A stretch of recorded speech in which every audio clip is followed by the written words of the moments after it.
हाय दोस्तों, कक्षा 10 गणित बार बार पूछे जाने वाला क्वेश्चन माध्यिका से है। दी हुई बंटन सारणी एक कक्षा के विद्यार्थियों का भार को दर्शा रही है। जो हमें ये बंटन सारणी दी गई है वो विद्यार्थियों के भार को दर्शा रही है। इनका माध्यिका भार ज्ञात कीजिए। तो दोस्तों, आपको क्वेश्चन पेपर में ये तालिका बंटन सारणी मिलेगी। इस तरह से हमको उसे इस तरीके से नीचे को करके लिखना है। जैसा कि दिया है भार किलोग्राम में 40 से 45, 45 से 50, 50 से 55, 55 से 60, 60 से 65, 65 70 और 70 से 75। विद्यार्थियों की संख्या दी गई है 2, 3, 8, 6, 6, 3, 2। क्वेश्चन इस तरीके से होगा, आपको वो इस तरीके से करना है। तो करते हैं इसको। जैसे दिया है भार, हमने लिखा है भार किलोग्राम में और ये वर्गंतराल दिए हुए हैं, वर्गंतराल भी लिख सकते हैं। यहाँ पे लिखेंगे हम 40 से 45, 45 से 50, 50 से 55 और 55 से 60, 60 से 65, 65 से 70 और 70 से 75। ये हमें दिए गए हैं वर्गंतराल। अब लिखनी है इनकी बारंबारता। विद्यार्थियों की संख्या को बारंबारता F से नोट करते हैं।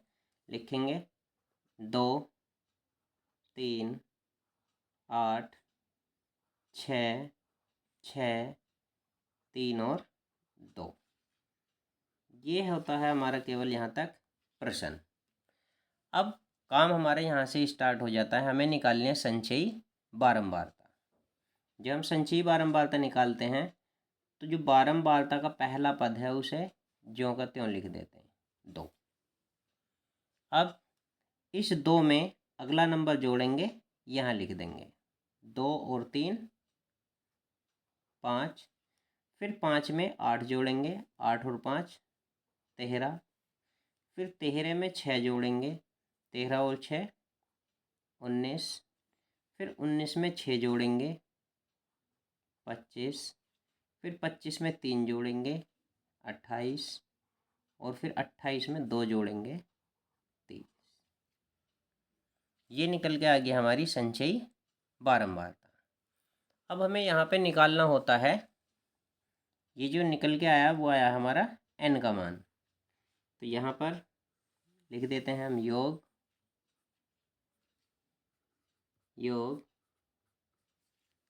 यदि हम इसका योग करेंगे बारंबारता का तो ये लास्ट में जितना आया है उतना ही यहाँ पे आता है। तो 5 और 6 11, 17, 20 और 30, इनका योग आ गया 30। तो हम बता दें यहाँ पर यदि ये दोनों एक जैसे नहीं आते हैं तो कहीं ना कहीं हमारी गलती हो गई होगी। अगर ये सेम आते हैं तो हमने बिल्कुल सही किया है। निकालते हैं यहाँ पर n की वैल्यू हमें प्राप्त हुई है 30। निकालेंगे n/2 की वैल्यू, तो यह आ जाएगा 30/2, यानी कि n/2 की वैल्यू हमें 15 मिल गई है। अब 15 मिलने के बाद हमें देखना है संचयी बारंबारता में ये कहाँ पर है। संचयी बारंबारता 13 तक के पद यहाँ पर हैं। ये 19 यानी कि 13 से ज़्यादा और 19 तक के जो पद हैं वो इस संचयी बारंबारता में आएंगे। इसमें आएंगे वो इस संचयी बारंबारता में आएंगे। तो हम यहाँ पर वैल्यू निकालेंगे संचयी बारंबारता से।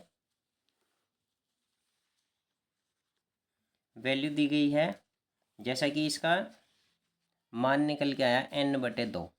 तो हमें वैल्यू चाहिए फॉर्मूले के लिए l की, जिसमें ये होता है l कितना है 55। हमें यहाँ मिल जाएगा l बराबर 55। वर्ग अंतराल की निम्न सीमा, l का मान 55। निकालेंगे h का मान, यानी कि वर्ग अंतराल के बीच में कितने का अंतर है। या तो इससे इसे माइनस कर दीजिए, या इससे इसे कोई से भी, या तो ऊपर नीचे के या दाएं बाएं के कोई से भी दो पदों को माइनस कर देना है। तो हम यहाँ पर कर देंगे किसे, 45 माइनस 40। तो h का मान हमें मिल जाएगा 5। h का मान 5 मिलने के बाद अब हमें वैल्यू चाहिए CF, संचयी बारंबारता क्या होती है, जिसमें n/2 की वैल्यू होती है, उससे ऊपर वाला जो पद होता है ये होता है CF, संचयी बारंबारता लेंगे हम 13। इसके बाद में हमें चाहिए F। F क्या होगी, 6। F होगी हमारी 6, F 6 होगी। जैसे कि हमें पता है फॉर्मूला होता है माध्यिका बराबर, F का मान 6 या माध्यिका बराबर होती है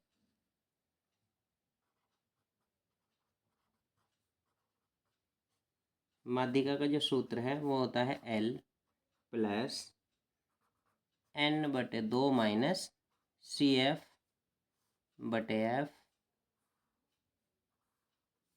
गुणा H।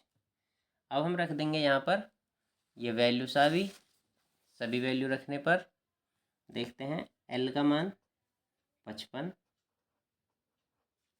प्लस n/2 की जो वैल्यू थी अभी निकल के आई थी 15 माइनस CF यानी कि 13 और बटे में है F यानी कि 6 गुणा H की वैल्यू है 5। करेंगे इसको सोल्व, 55 प्लस 15 में से 13 माइनस करेंगे 2 गुणा 5/6, 55 प्लस 5 दूनी ये हो जाएगा 10/6 और 6 से इसको डिवाइड कर देंगे। 55 प्लस 6 एकम 6 और चले, ठीक, इतनी वैल्यू आ जाएगी लगभग। इसको ऐड कर देंगे, ऐड करने पर हमें जो आंसर मिलेगा वो मिल जाएगा 56.67, यही हमारा आंसर होगा। तो इसी प्रकार से हम इसको माध्यिका को हल करेंगे।